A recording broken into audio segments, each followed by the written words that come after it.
Video like जरूर कर लीजिए और ऐसे वीडियो लगातार फ्री में पाने के लिए चैनल को तुरंत सब्सक्राइब कर लीजिए और बेल आइकन को जरूर टैप कर लीजिए ताकि आगे भी सारे वीडियो आपको मिलते रहे। यूट्यूब में फॉलो करते हैं तो प्लीज ये वाला फ्री टेलीग्राम चैनल जरूर ज्वाइन कर लीजिएगा। सारे नोटिफिकेशन सारे अपडेट यहीं पे आते हैं, ध्यान रखिए। नमस्कार साथियों, स्वागत है आप सभी का स्टडी फॉर सिविल सर्विसेज में। आज का जो हमारा टॉपिक है वो है कोपेन का जलवायु वर्गीकरण का प्रकार। इससे पहले क्लास में देखिए हमने चर्चा किया था कोपेन ने जलवायु को कितने हिस्सों में बांटा है। तो बेसिकली देखिए 5 हिस्सों में बांटा गया है, ए बी सी डी और ई में। छठवां जो प्रकार है वो है एफ, और एफ जो हमें बताता है वो हमें बताता है कि जो ऐसे क्षेत्र हैं जो ऊंचाई पर है वहाँ पर शीत ऋतु किस तरीके से काम करती है या वहाँ पे ठंडी का मौसम किस तरीके से काम करता है। तो वो सब हमने लास्ट क्लास में देख लिया था। आपने नहीं देखा है तो पिछले वीडियो में जाकर के देख लीजिए, ठीक है, वहाँ पर आपको मिल जाएगा।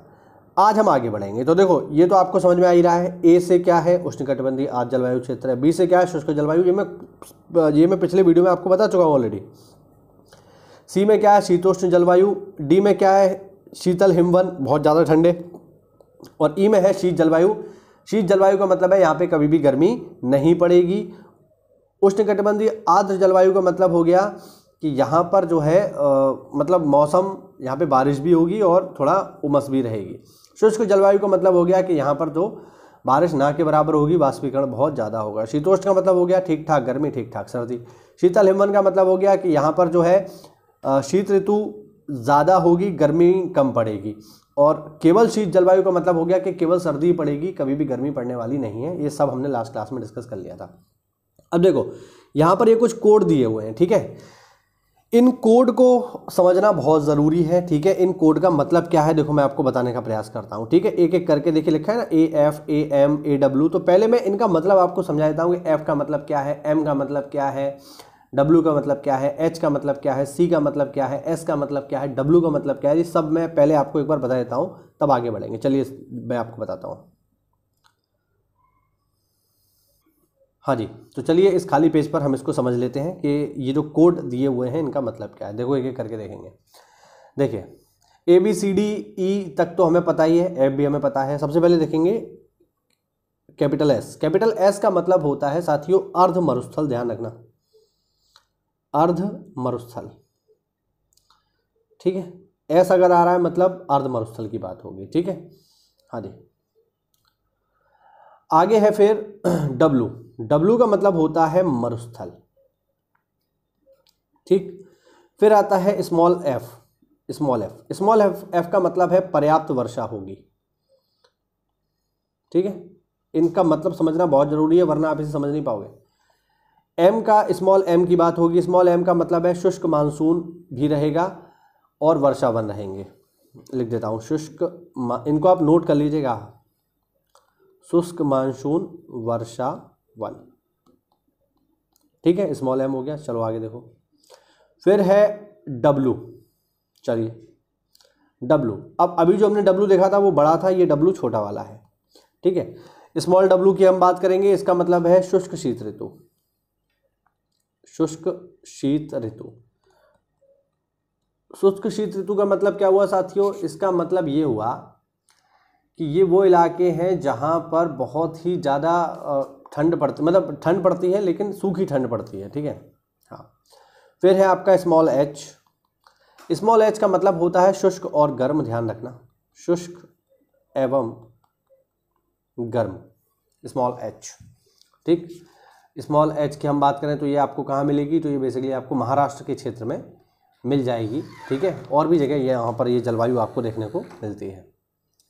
फिर देखिए आगे है यहाँ पर सी, स्मॉल सी। स्मॉल सी का मतलब है 4 महीने में कम से कम 4 माह औसत तापमान 10 डिग्री सेल्सियस से अधिक रहे,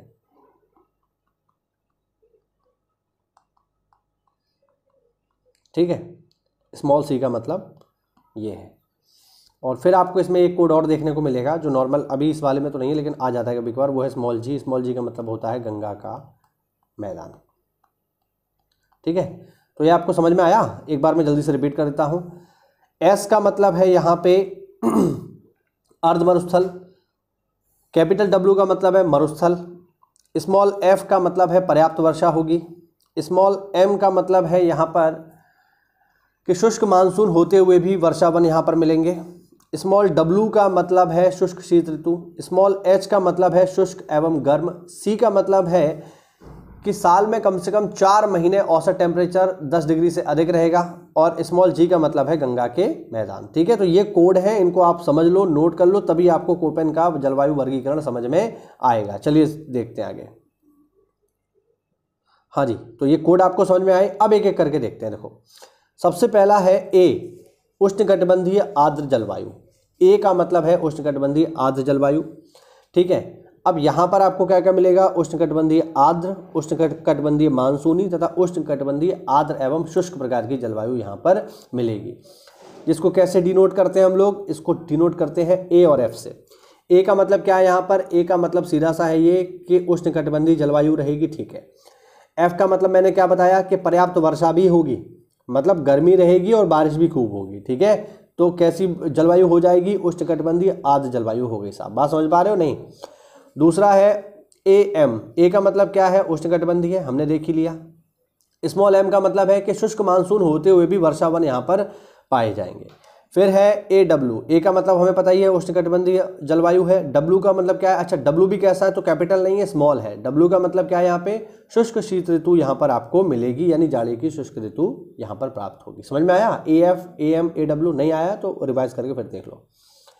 फिर है B, capital B. Capital B का मतलब क्या है? शुष्क जलवायु। अब कैपिटल बी में देखो आपको क्या क्या मिलेगा। कैपिटल बी में आपको क्या मिलेगा? कैपिटल बी में देखिए, कैपिटल बी का मतलब है शुष्क जलवायु।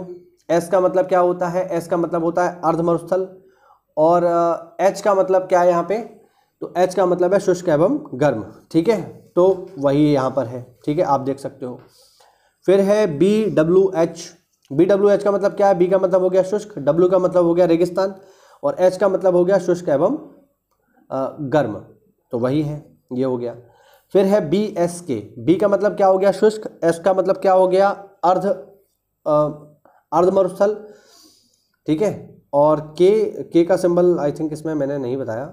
चलिए इसको मैं देख करके बताता हूँ के का मतलब क्या है। ठीक है, अभी मुझे याद नहीं आ रहा है। ठीक है, आगे आ जाओ। फिर है सी। सी का मतलब है कोष्ण, शीतोष्ण।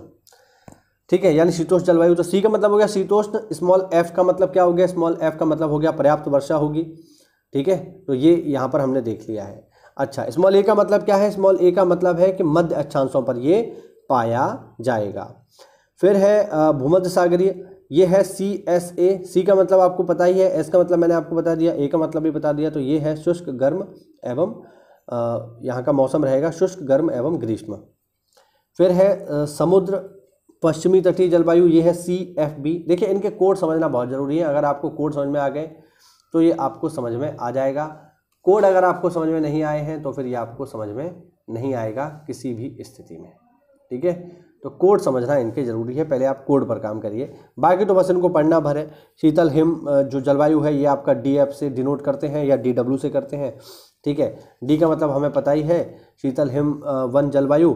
स्मॉल एफ का मतलब क्या है? स्मॉल एफ का मतलब है पर्याप्त वर्षा होगी, और डब्ल्यू का मतलब है यहाँ पे शुष्क शीत ऋतु पाई जाएगी।